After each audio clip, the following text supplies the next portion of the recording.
Hello again. Time to make a new video. Apologies for Thanksgiving, I didn't make one, and the day before, I flatly forgot. Apologies on my end. That said, let's start by talking about utilitarianism.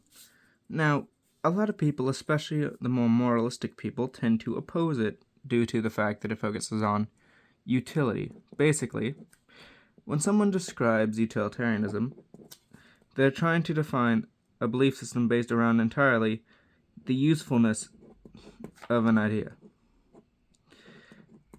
Basically, for a utilitarian, the question between policy A and policy B is not about morals. They flatly don't care, or they only believe in their morals because they believe them to be effective at achieving a certain end. For example, if you want people to be happy, well, then you support policies that make people happy. If you want people to be financially stable, you support ideas that ensure that, so on and so forth. The entire base of utilitarianism is the utility of an idea. Now, I am fairly utilitarian. Now, why is it, and why do I not care so much about morality when it comes to actual politics? Well, here's the thing. Morality does not equal efficiency. That's just reality. For example, is it moral to spare a person and let the legal system handle them? In most cases, yes.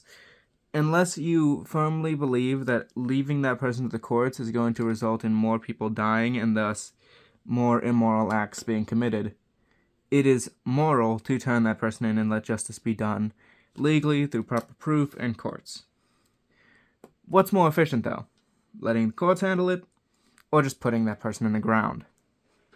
Putting that person in the ground means you don't have to spend money in taxes on taking care of them, means you don't have to worry about a potential mistrial or that person getting away scot-free despite their known actions being wrong or otherwise harmful to others.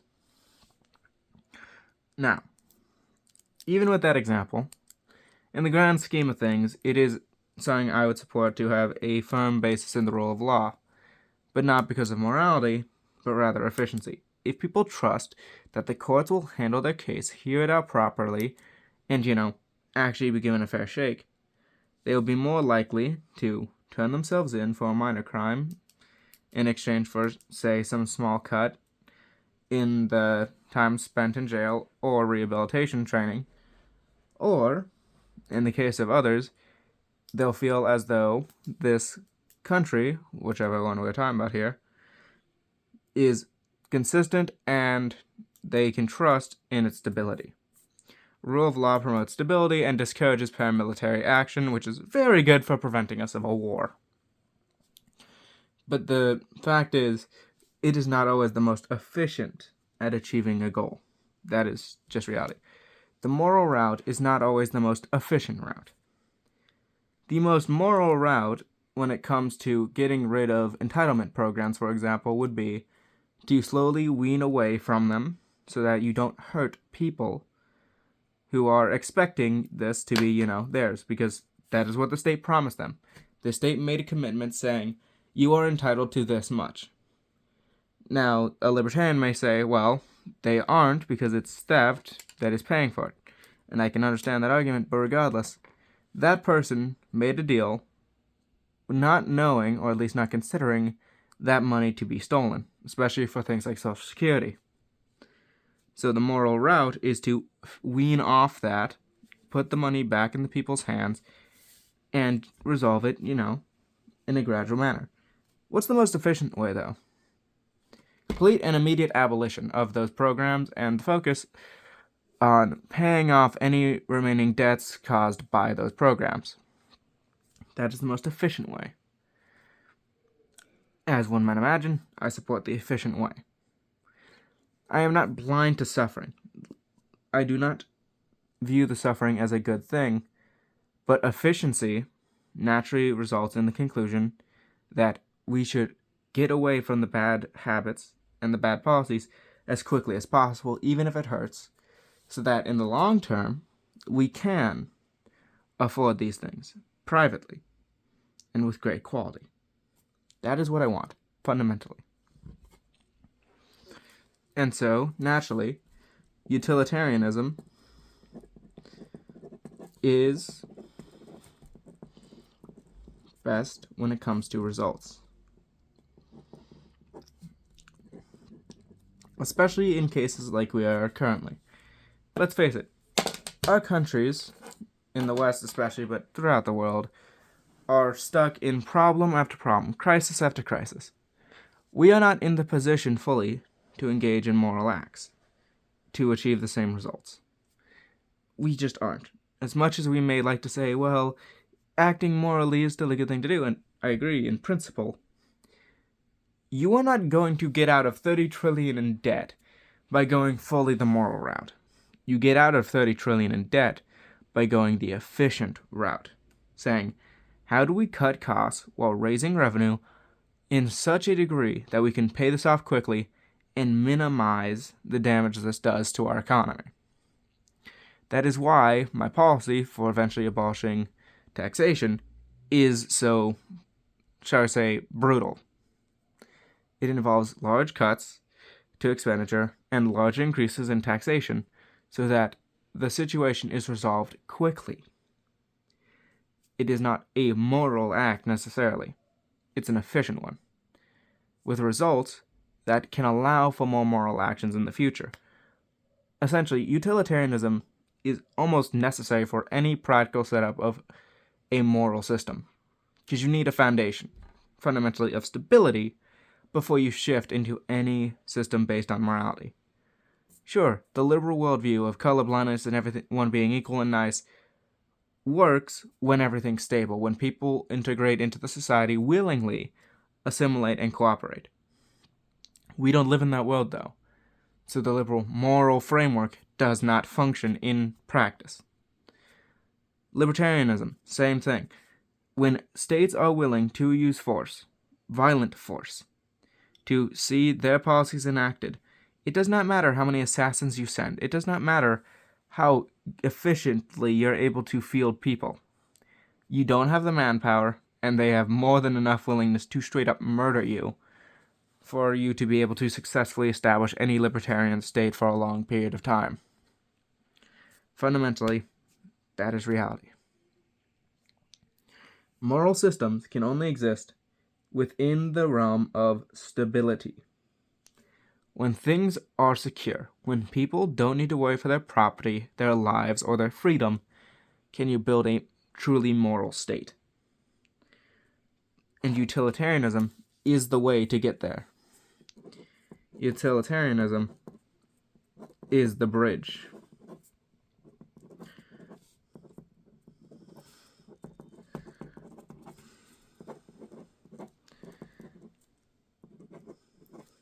Because, fundamentally, in order to reach from point A to point B, a stable society, without worries and without concerns of people taking advantage of it, you must necessarily have stability. And where does that come from? It comes from freedom, of course, liberty, and prosperity.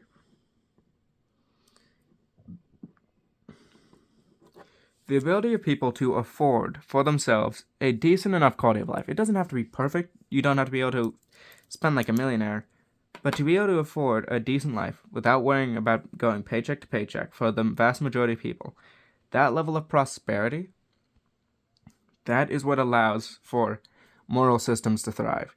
Because think about what the average person is thinking. And I want you to honestly ask, what do they want more than anything? Stability. The ability to trust that they can live a good life as it is going forwards. It doesn't have to be a great life, but a good one. One where they can safely be sure that if they want to start a family, they can. If they want to just have a savings fund that lasts for a long time, they can do that. That is what they want. They want to be able to trust in that. If they can't trust in that, they won't care about any moral principle you argue. Their souls in that keeping alone, that much is true. But for them, what matters is, what is going on now? How do I take care of those I care about now, especially for those with families? Do you think a father gives a single iota about your moral code when his sons and daughters are starving? Do you think a mother does? Or grandparents? No, they don't care, because fundamentally, their first and foremost task is taking care of those in their family. For the vast majority, that is how they think. And I don't blame them, because that is their role. They are parents. Or, in the case of grandparents, they're grandparents. They're children as well. Children who wish to see that not only that their parents, but those who died before them and who are their ancestors are secure, or, in the case of those who died before, their legacy is maintained. A person who did great deeds that they are related to is someone they want to have remembered for those deeds.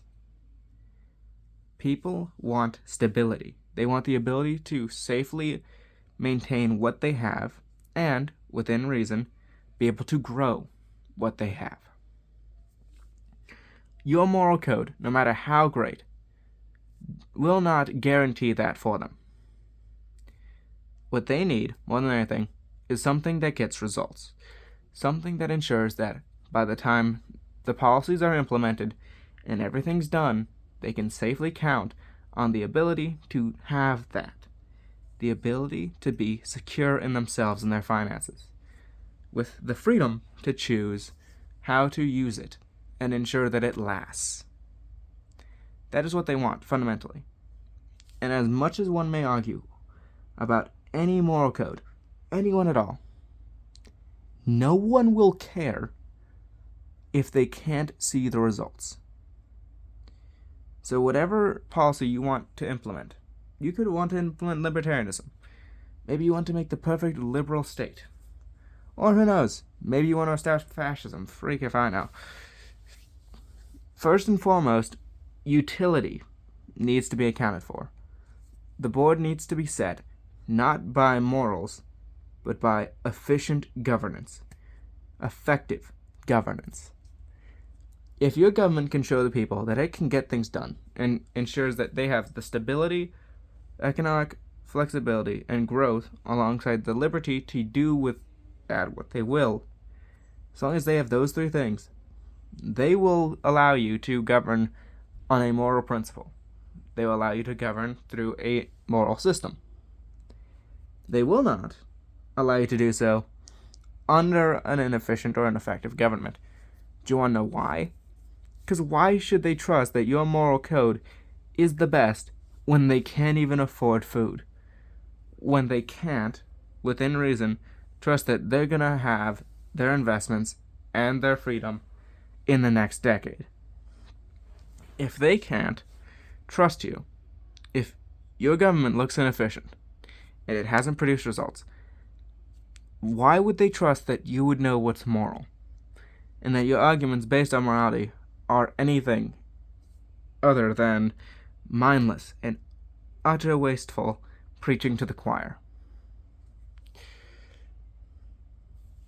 That is fundamentally the position that everyone's in when they think of moral implementation into governing law, as well as practical implementation of laws that are effective.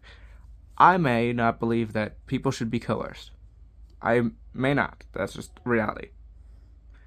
But if I believe that coercion is necessary to ensure that people's liberty, property, and stability is maintained, I will still do it. Why? Because it's efficient. It's effective. After the stability is established firmly, and after I don't have to worry about it being lost, the coercion is no longer necessary and it can be removed. In fact, that is the desired state for me. But until it can safely be removed, that coercion will stay in effect. And I have no regrets of that. I do not regret viewing things in such a manner. Why? Because I want the best for my people and my country. How that's achieved? Well, so long as it's achieved, I'll use whatever means I can think of that is effective.